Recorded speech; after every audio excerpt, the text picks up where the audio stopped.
perkataan yang diucapkan oleh anak-anakmu saat ini. Mereka mau menjadi hidupnya penuh berkat. Firman-Mu berkata, orang akan dikenyangkan oleh buah perkataannya. Maka biarlah Tuhan, apa yang mereka ucapkan barusan, hidup mereka mau jadi berkat. Hidup mereka tidak akan disia-siakan, karena hidup ini hanya punya kesempatan satu kali saja. Tuhan, segarkan kami dengan firman-Mu, ajari kami dengan firman-Mu, buat kami mengerti apa yang Engkau firmankan siang hari ini. Kalau hati kami tidak penuh dengan kelegaan, maka siang hari ini Kau berikan kelegaan. Bila hati kami terasa tawar dan hambar siang ini, Bapa, biar kasih-Mu yang menjamah setiap hati kami. Tidak ada satu detik pun Tuhan hidup ini berjalan tanpa Engkau melihat. Campur tangan-Mu Bapa dalam kehidupan kami semua. Dan kami mau katakan, Tuhan, Engkau lebih besar dari segala persoalan yang kami hadapi. Terima kasih Tuhan Yesus. Kami sambut firman-Mu, segala hormat, puji, dan kemuliaan bagi nama-Mu dalam nama Yesus. Amin. Amin. Shalom. Enggak ada kesaksian hari ini. Berarti dari Senin adanya? Enggak ada.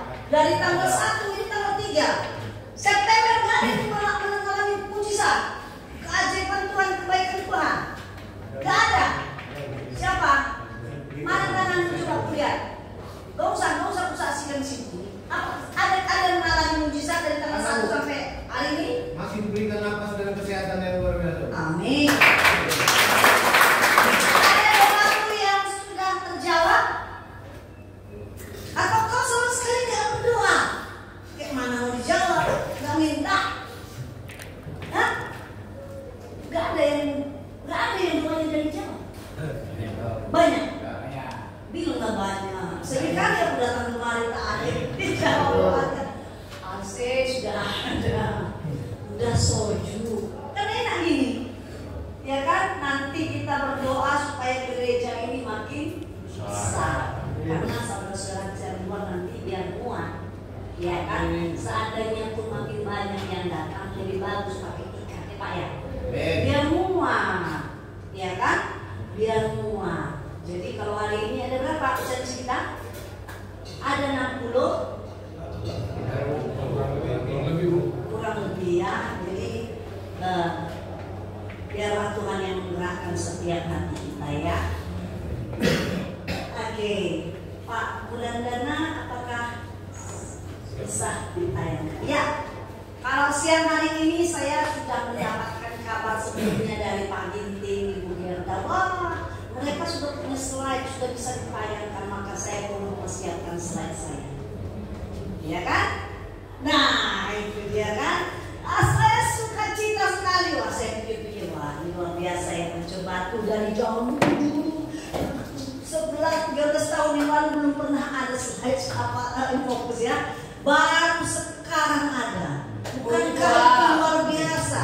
Siapapun yang Tuhan gerakkan, siapapun yang Tuhan gerakkan mengadakan ini, mengadakan AC, percayalah, Tuhan mengasihi anak-anak Tuhan. Dan Tuhan bukan hanya mau kasih saja, Tuhan mau pakai. Amin. Tuhan mau pakai. Mana kayak mana mau dipakai? Aku aja lagi bergumul. Saya kan bilang permasalahan kita, persoalan kita, pergumulan kita tidak lebih besar daripada kasih Bapa. Amin. Amin. Itu harus kita yakini. Kalau kita tidak melihat sesuatu yang lebih besar yang kita harapkan, kita pasti putus asa. Benar? Tidak ada jalan di depan. Jalan tak berujung, ujung nggak ada beloknya, nggak ada titiknya. Berarti kita menjalani hidup ini dengan begitu aja. Tapi kabar baiknya harus kamu tahu, hari ini kamu punya Bapa yang luar biasa, yang sanggup menjawab doa kita, yang sanggup menyelesaikan yang sanggup membuat sesuatu menjadi mungkin apa yang tidak mungkin. Amin. Amin. Itulah mana senyum terbaikmu. Lagu tadi nggak ada senyumnya, kenapanya? Dalam hatimu aku nggak tahu ya, tapi puji Tuhan, yang penting kamu sehat. Amin. Percayalah, apapun keadaan setiap hari berubah. Kalau masih berubah ya. Nah, udah kan? Nah, kita nggak tahu Pak besok apa yang terjadi, Senin yang terjadi, bulan depan apakah sampai bulan 12 apa yang terjadi? Kita nggak tahu. Oleh karena itu kita harus bersyukur dan berjaga-jaga Pak. Meskipun kau datang kemari dengan suntuk, dengan penuh kemarahan, tapi percayalah di situ. Kenapa? Karena setiap ada pertemuan 2-3 orang, bahwa Tuhan ada di situ. Selalu diundang. Amin. Haleluya. Ya, biasanya kita berpanas-panas ya. Baru slide pertama. Baru saya mau menanyakan ya, nggak apa-apa. Kita baca firman Tuhan dari Mazmur 92 ayat 13 sampai 16. Oh ya, nggak bisa ya. Saya sudah semangat sekali buat slide saya buat cantik-cantik supaya kamu mengerti ya kan. Aduh, Tuhan Yesus. Mazmur 92 ayat 13 sampai 16. Hari ini kok banyak sekali di luar. Apa ada tambah orang atau biasanya kan nggak sampai 9 kali di luar. Waktu saya masuk kan? Depan itu. Iya. Sidang. Hari sidang. Oh.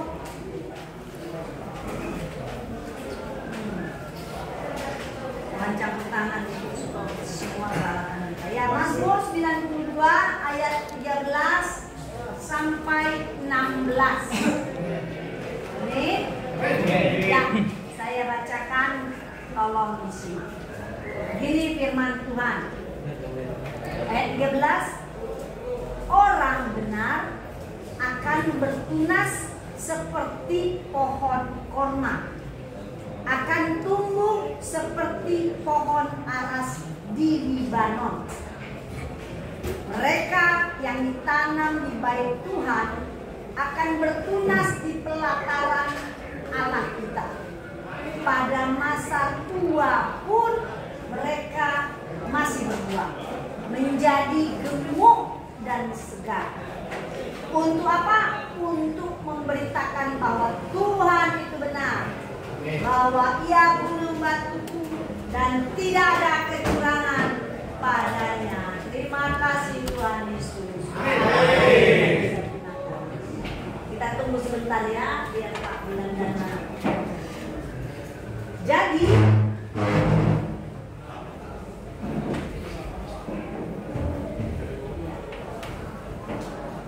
ada ini keren kali, AC langsung dua.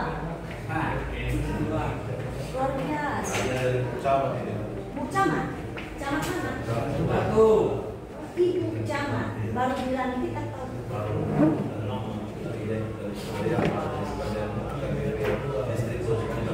Oh, Kristen. AKBP. Kristen lah itu. Wah, Luar biasa. luar biasa ya. Kalau ada orang dari luar sana punya hati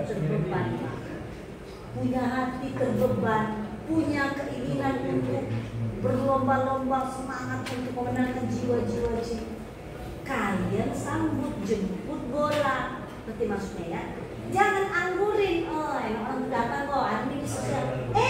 Nggak selalu ada begitu. Itu berkat yang Tuhan berikan di sini. Ambil, ya, ambil berkatnya. Jangan didiamin ya. Oke, cantik kan? Ada apanya kan? Ada apa nih bukunya? Ini ada bisa dipergunakan. Ya. Saya kalau kemarin senang ya. Ada bukunya ya. Oke. Ya. Oke, jadi Mazmur 92 ayat 13 sampai 16 ini bicara soal orang benar. Pertanyaan merasa orang benar? Karena tak ada seorang pun manusia bukan saja di sini, di luar sana tak ada yang benar, Pak, termasuk saya. Ya, tapi kabar baiknya kita dibenarkan oleh Tuhan. Amin. Sebaik-baiknya misalnya gini, kamu sudah bertobat, kamu melakukan apapun yang jahat, juga kamu gak benar kalau Tuhan Yesus tidak membenarkan kita. Ya, jadi karena Tuhan membenarkan makanya kita jadi benar. Bentar ya.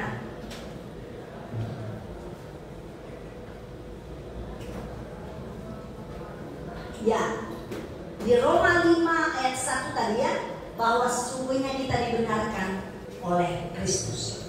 Ya, jadi ada ayat yang bukan saya saja yang bilang bahwa Roma 5 ayat 1 kita ini dibenarkan oleh Kristus. Jadi kalau besok-besok orang bilangnya bahwa kamu tuh gak usah sok-sok gereja, sok-sok nyanyi-nyanyi haleluya, udahlah, kemarin kau kan barusan berjudi.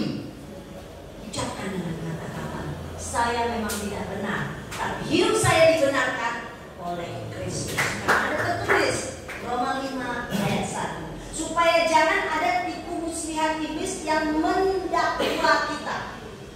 Ya, karena sekeliling kita mulut perkataan-perkataan yang mendakwa itu membuat kita bisa lemah.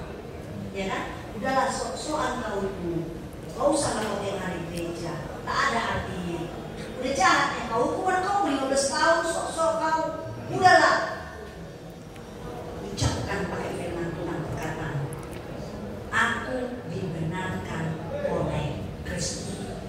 Bukankah Tuhan Yesus ketika digoda sama iblis waktu dia mau puasa ya kan, berpuasa kan, apa kata iblis? Udahlah, Tuhan Yesus apa kau kan Tuhan yang makan, udahlah kan bisa kau ucapkan jadilah batu bisanya, udahlah.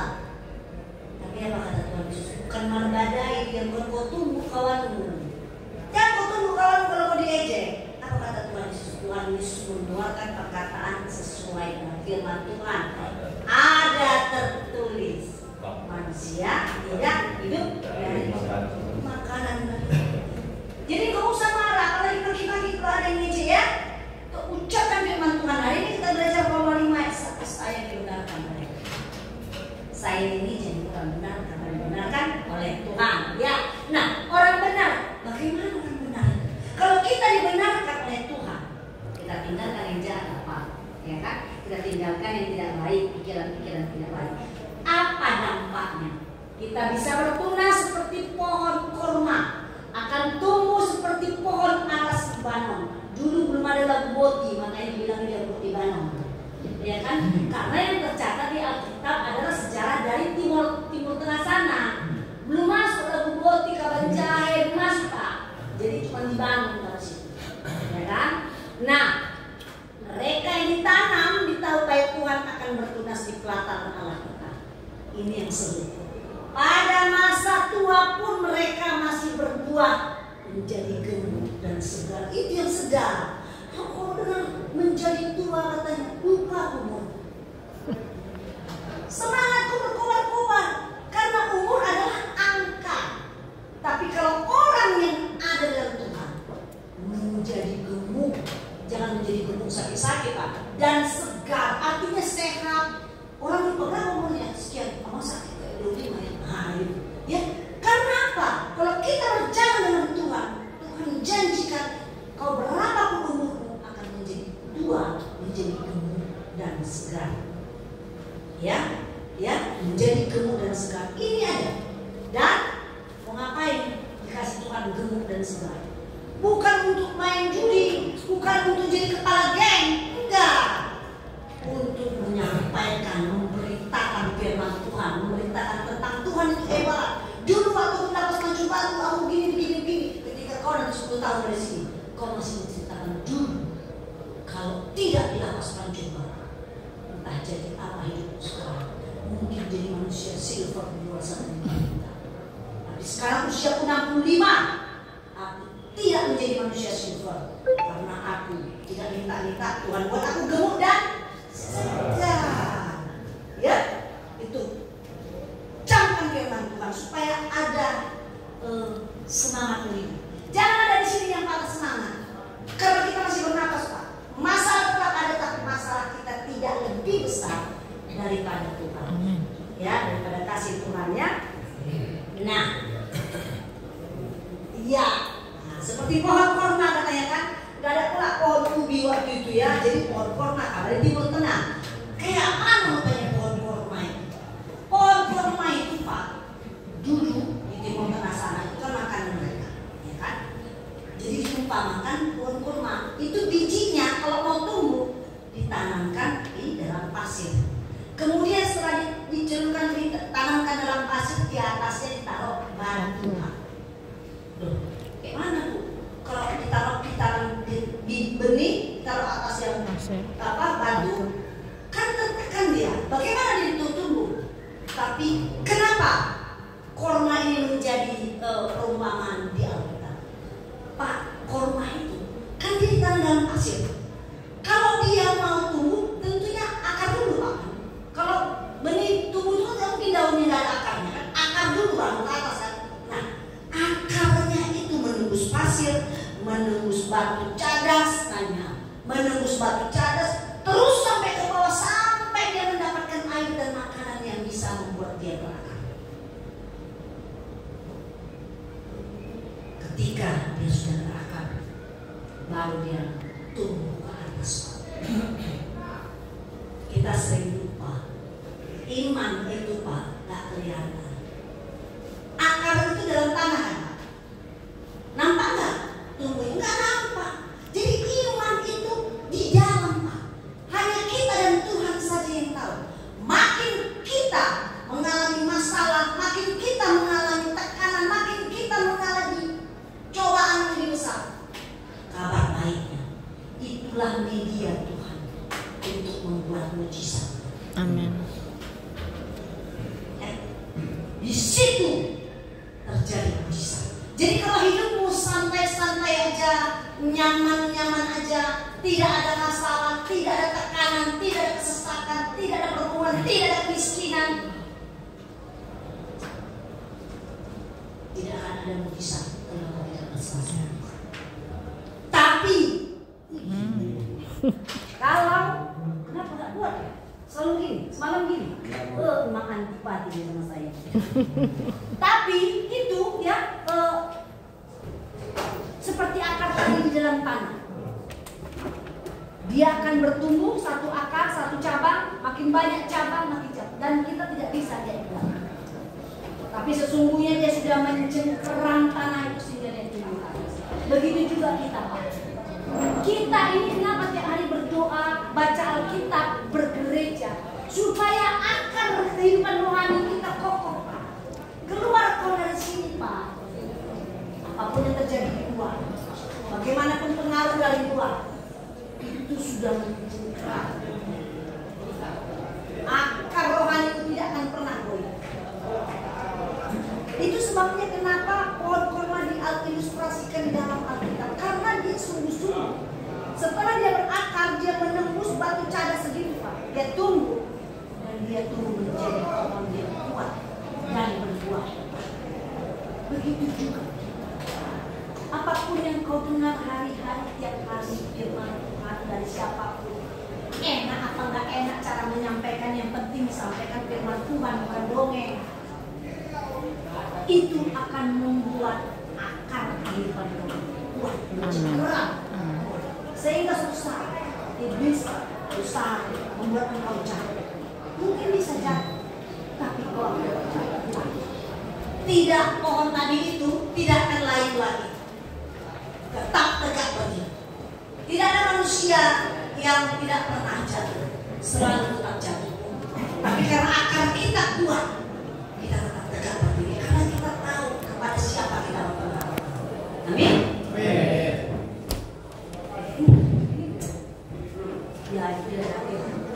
Ya, kalau capek 8 bulan dana ya. Jadi saudara yang dikasih Tuhan, mengapa akar itu sangat penting di dalam kehidupan kita. Yohanes 15 ayat 5. Pohon ini bicara soal pohon korma, tapi Tuhan Yesus mau bilang, akulah pokok anggur yang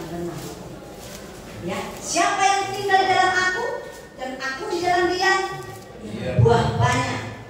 Dan apabila sebab di luar aku kamu nggak bisa membuat apa-apa. Yohanes 15 ayat 5. Saudaraku yang dikasih Tuhan. Nah, gitu ya. Nanti takut habisnya cepat ke sini.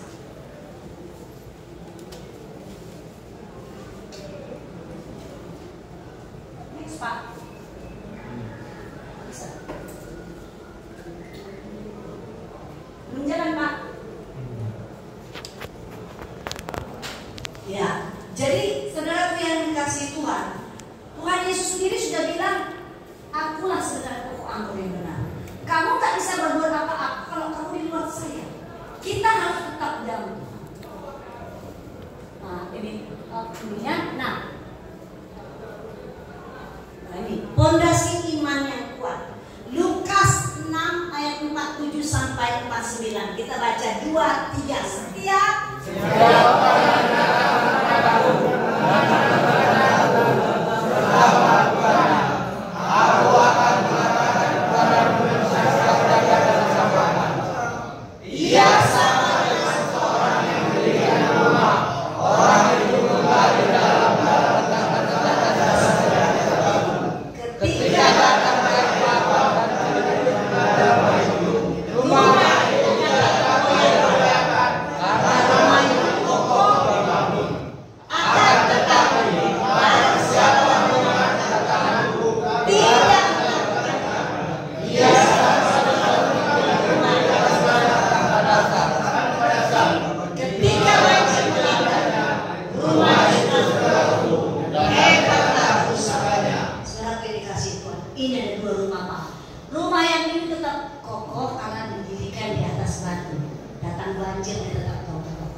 ada yang mau keluar bulan ini, September, bulan tahun ini ada. Nah, ingat baik-baik firman Tuhan. Apa kata firman Tuhan? Kalau dasarmu, akar kehidupan yang tidak kuat, engkau akan keluar ke sana. Di luar kau akan mengalami hal-hal yang membuat engkau akan berjatuh dan engkau terpengaruh untuk berbuat yang jahat. Ingat firman Tuhan. Kalau kau tidak ingat sama Tuhan, keadaanmu sekarang akan lebih parah, lebih hebat parahnya dibandingkan dengan keadaanmu sebelumnya. Jadi buat yang keluar, hati-hati, ya, hati-hati. Sebab apa? Kalau kau tidak cermati firman Tuhan, hidupmu tidak akan punya arti dan dampak apa. Tuhan mau setiap hidup kita ini berdampak, berarti setelah kita berakar, kita tumbuh jadi besar dari 20 tahun, 30 tahun, 40 tahun, sampai 50 tahun, sampai masa 70 tahun di dalam Alkitab. 80 tahun itu bonus. Tapi nggak hanya hidup, Pak. Tuhan mau hidup kita berarti. Minimal untuk keluarga, minimal untuk orang-orang sekitar, orang-orang yang kita sayangi. Kalau kau nggak bisa berdampak terlalu besar keluar, buahmu nggak bisa keluar, minimal di keluargamu. Apa kata Tuhan? Kalau satu pohon yang tidak dapati buahnya, saya akan tebang. Gak main-main. Tuhan Yesus itu mengatakan untuk yang tegas. Kalau kau sebagai kehidupanmu yang memberikan napas hidup itu gratis, daripada kau beli oksigen di rumah sakit harganya mahal, kau gratis kasih oksigen. Kata Tuhan. Kau pikir bangun-bangun kau di dalam ruanganmu tiba-tiba kau bangun, hidupmu hidup udara gratis itu nggak bisa. Tuhan bilang kasih kau gratis, tapi kalau kau tidak berbuah, check out.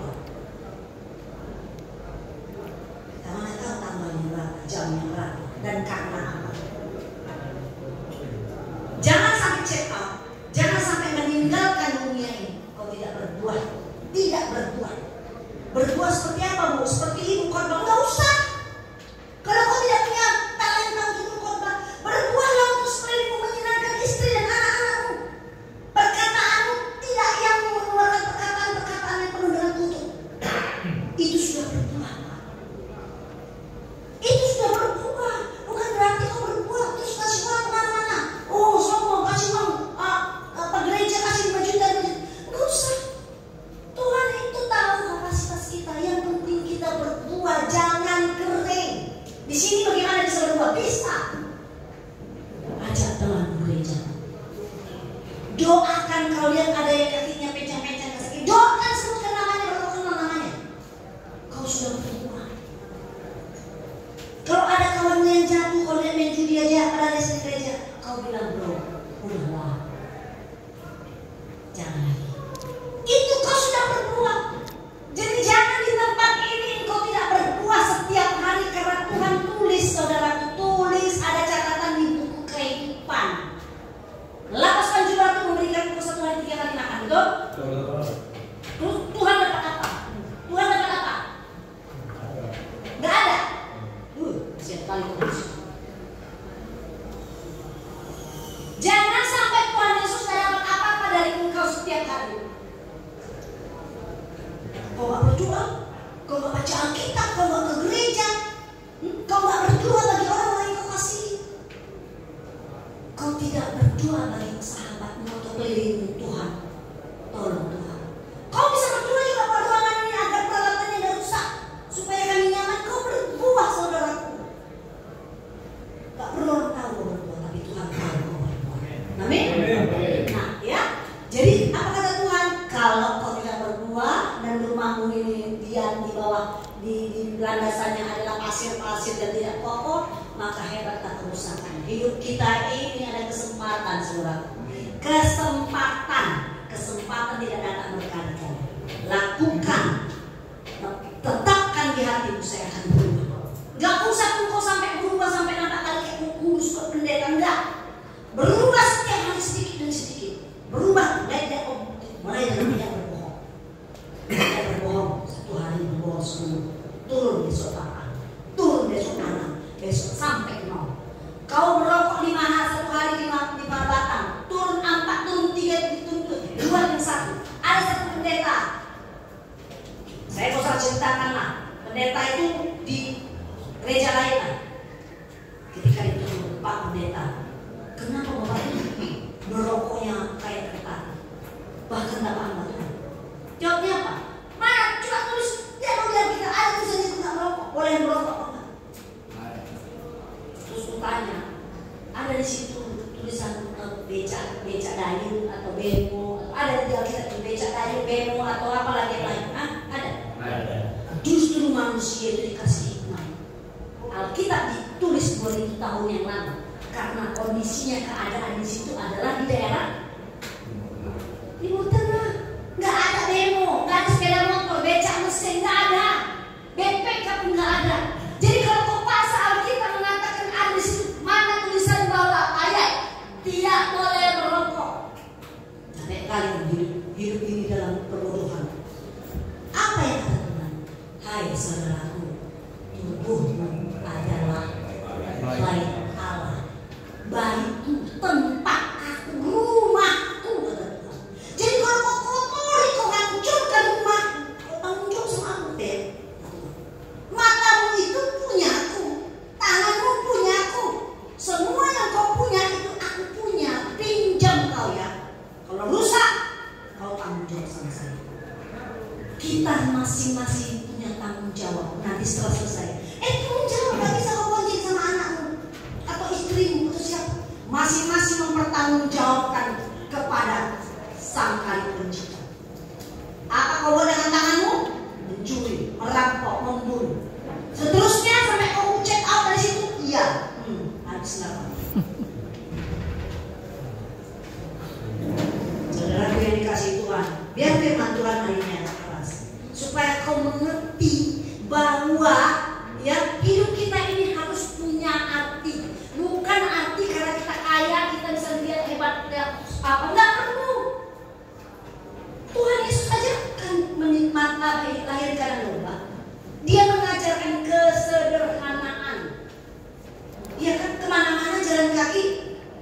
Paling sekali lebih naik keledai ya kan? Supaya apa? Supaya dielu-elukan dia kemana-mana. Bisa tak dia mengadakan tiba-tiba rombongan tunggal mendatang? Bisa orang dia lagi segala macam. Itu sebabnya artinya Tuhan mengajarkan kita nikmati apa yang ada padamu sekarang. Nggak usah buru-buru. Nanti keluar dari sini rumah bangun 4 tingkat. Capek kali lah perjalanan ini. Nggak usah, ya. Oke, next. Nah, ini kehidupan yang berarti. Berakar, kita harus kuat akar iman kita. Supaya akar iman kita kuat, supaya kita bisa bertumbuh. Lihat kalau wajahmu itu semakin berseri-seri, pasti akar imanmu semakin kuat. Lihat cara memuji Tuhan luar biasa, antusias, bahkan sampai kita nyanyi bukan nyanyi lagu-lagu di berkolong-kolong, enggak. Kita nyanyi memuji Tuhan dan segala macam. Jadi persembahan nyanyinya benar-benar oke. Seandainya kau menyanyi di depan gubernur, kau mungkin kau nyanyi salah-salah itu. Nah, enggak mungkin. Apalagi di hadapan Tuhan pencipta. Dia memang tak kau lihat, tapi dia lihat ke bawah. Allah itu melihat ke bawah karena dia ada di situ. Bagaimana kau menyanyi? Bagaimana kau bertepuk tangan? Bagaimana kau memuji Tuhan? Itu menjadi catatan Tuhan setiap hari. Amin. Karena yang kita buat dalam hidup kita pertanggungjawaban kepada Tuhan. Nah, supaya apa? Setelah kita bertumbuh, Pak, kau berbuah. Pertanyaannya, kapan aku berbuah? Berbuah itu bukan materi aja. Jangan dikira berbuah materi. Ya, nanti usiamu semakin tua, kau semakin terhormat, semakin dibawa sana kemari sama orang, semakin dipersilakan. Itu pun berbuah. Kenapa? Kalau kau tidak dalam Tuhan, semakin tua kau, semakin tercampak. Dan makanya itu bilang ada silver, manusia silver. Udah kok, kalau kau masih silver lagi, nggak ada tenagamu, kocek. Kalau ada turun silver supaya dapat makan siang. Lepas makan siang. Itu kan dia tak berbuah, terlalu hina. Tuhan sudah mengorbankan dirinya, berdarah-darah untuk kita. Kita buat pula kita berhina. Kau dalam Tuhan, kau berbuah. Semakin kau tua, Tuhan semakin angkat. Orang akan mencari kau. Orang akan membuat kau tempat yang terbaik. Semakin kau tua, Tuhan akan membuat kau semakin gemuk dan sekali. Semakin terhormat. Aku bersyukur. Sekitar 14 tahun yang lalu, aku memutuskan untuk melayani. Aku bersyukur dulu sampai sekarang 57 tahun, hampir 60.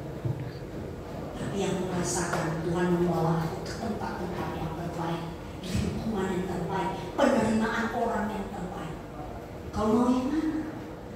Jangan sampai check out kau nggak berbuah, nggak ada apa-apa. Ya, berbuah ya. Nah ini kita bicara berakar tadi ya. Kan ada kalian pernah ke apa? Apa namanya kalau itu apa itu namanya? Doa ya? Apa namanya? Kasih. Itu kan tinggi atas ke atas apa? Tinggi apanya kan tangganya. Kalau kita mau naik ke atas, apalagi kita punya jantung yang agak bermasalah. Kalau lihat ke atas, langsung kau lihat tak mungkin. Tinggi kali. Di bawah sini lah kau lihat. Tinggi kali ke atas. Tak mungkin dia sampai ke sana. Karena apa? Karena kau lihat ke atas. Udah stres. Pikir-pikir. Begitu juga dalam kehidupanmu. Apa lagi yang terjadi atas hidup ini? Tahun depan aku keluar apa lagi? Aku buat tak ada nampak kuliah jauh kehidupan. Ngeri kali di luar sana, ngeri kali kemana lah? Nggak usah kau pikirkan hidupmu, Pak.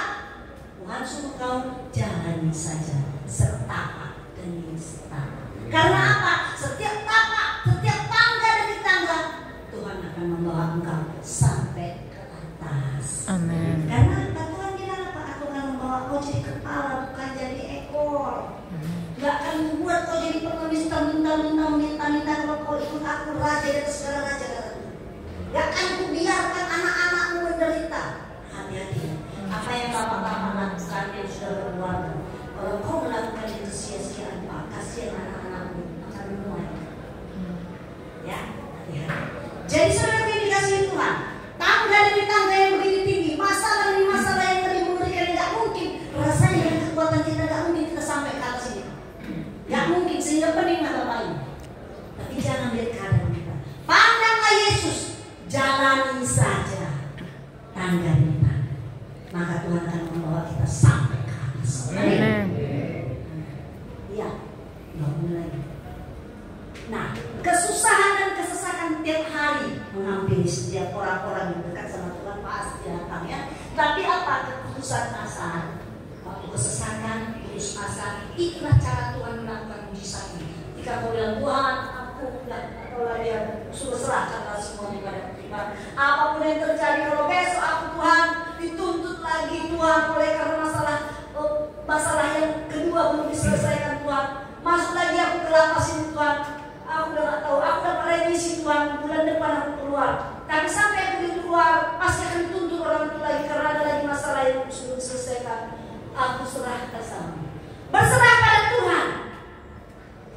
Dan sudah ada terjadi di sini kok. Kalau saya bertanya, mau keluar dia, tapi kata dia saya, Bu, doakan saya belum tinggal beberapa hari lagi saya keluar. Kenapa kok cuma terdoa mau keluar kok senang lah? Enggak sampai keluar udah ada lagi mendengar orang itu yang menuntut masuk lagi aku dulu. Jangan takut kalau kau berpegang pada Tuhan, kau tidak akan lagi dituntut. Kita berdoa karena roh ketakutan tidak ada yang diberikan Tuhan. Kita berdoa sampai sekarang dia aman. Kalau mengandalkan Tuhan, tidak akan ada tuntutan berikutnya. Jalani saja kata dia. Nah, sama dengan kisah Musa, Pak. Musa itu kan dalam Alkitab membelah Laut Merah, Pak. Dalam keadaan kritisnya dia, Pak, terjadi mujizat. Benar? Di belakang dikejar sama tentara Firaun. Di depan laut terberal. Kemana dia? Ke kiri ke kanan mau kemana? Pasti mati. Sampai bangsa Israel bilang, yang kayak mana yang kau Musa? Mesti sampai di sini yang kau bawa sampai kami mati. Kenapa nggak mati di Mesir aja? Dalam keadaan kritis, dalam keadaan sulit, dalam keadaan tersesat, Tuhan lakukan mujizat. Amin. Ingat, karena apa? Bukan maki-maki, Pak. Dalam keadaan kau tersesat, dalam keadaan kau sulit, bukan maki-maki, bukan kau tidak gereja, bukan kau marah. Datang pada Tuhan seperti Musa bilang, Tuhan apa yang harus dilakukan ke bangsa ini? Apa yang harus dilakukan? Lalu Tuhan bilang, angkat tangan. Musa buat apa? Tak buat apa-apa, tapi Tuhan yang buat sesuatu. Kalau Tuhan buat sesuatu, semuanya dia bisa. Amin. Nah ini dia, supaya akar kehidupan kita berbuah lebat. Ya inilah pohon kurma tadi, buahnya di atas Pak. Ya buahnya ada ini. Lu kurma saya pencinta kurma. Apalagi kurma yang mahal-mahal, enak kali itu ya. Nah, yang pertama, ketekunan. Kita perlu tekun bukan selama di lapas, tetapi seumur hidup, Pak. Bukan hanya selama di lapas yang tiap hari kamu di gereja, tapi seumur hidup. Keluar kau dari sini harus tekun. Kalau Tuhan nggak tekun, nggak muncul matahari pagi, Pak. Benar? Berarti ada ketekunan terus menerus.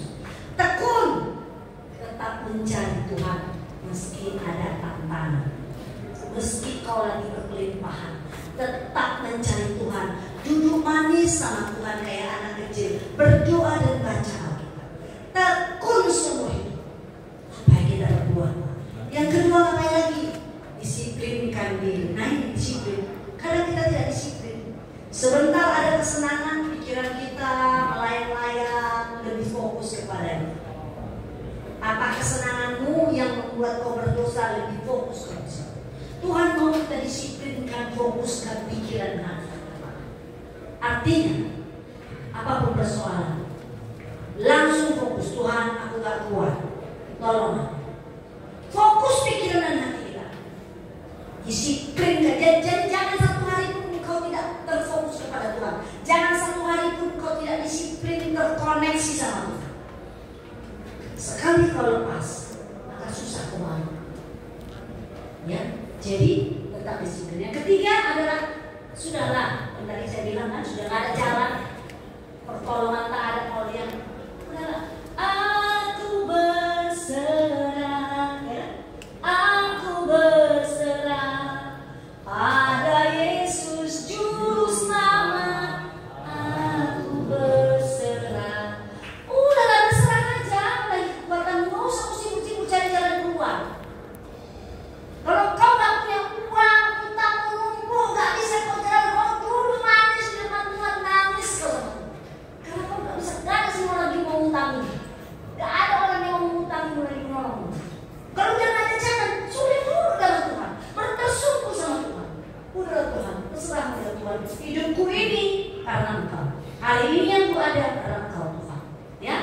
5 ayat 17 berkata, Tuhan Yesus bilang, Bapakku aja bekerja sampai sekarang, masa aku gak kerja?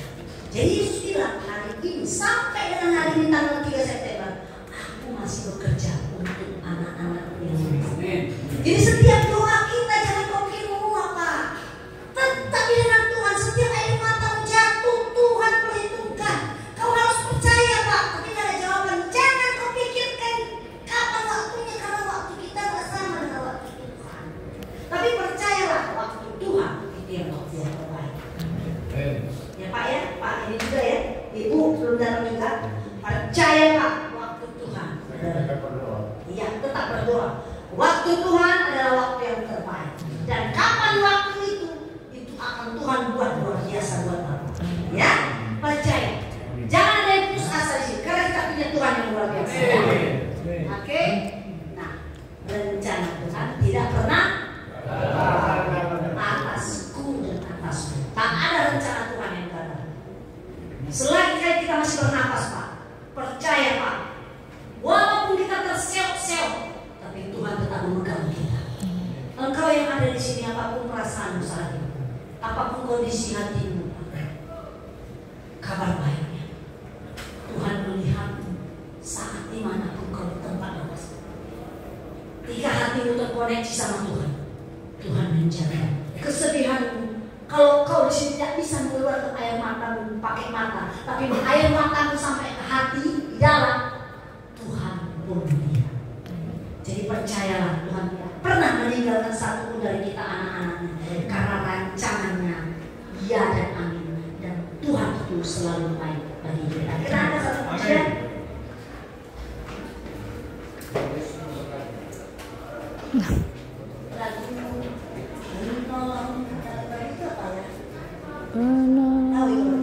Penolong yang selalu setia ada Pak Bulanan. Tahu lagunya? Tahu. Ya, banyak tahu ya. Kalahkan penderitaan dengan semangat Pak. Orang yang tidak bersemangat akan jatuh, tapi orang yang bersemangat, kata firman Tuhan Amsal, akan dapat menanggung penderitaan. Amin. Percaya. Amin. Amin. Tetap tersenyum. Kita masih punya mulut tersenyum. Kenapa mesti melengung? Kenapa mesti sedih? Hidup ini tak berjalan. Keadaan dalam keadaan tak berubah, tetap kita senyum. Oke? Karena mana-mana pun kita tak keluar, Pak. Belum pulang besok kan? Benar kan? Belum pulang besok kita Pak. Jadi, kenapa kita tak tersenyum? Ternyata kita ada makan kue sedikit kan? Senyum. Nikmati hidup kita. Nikmati.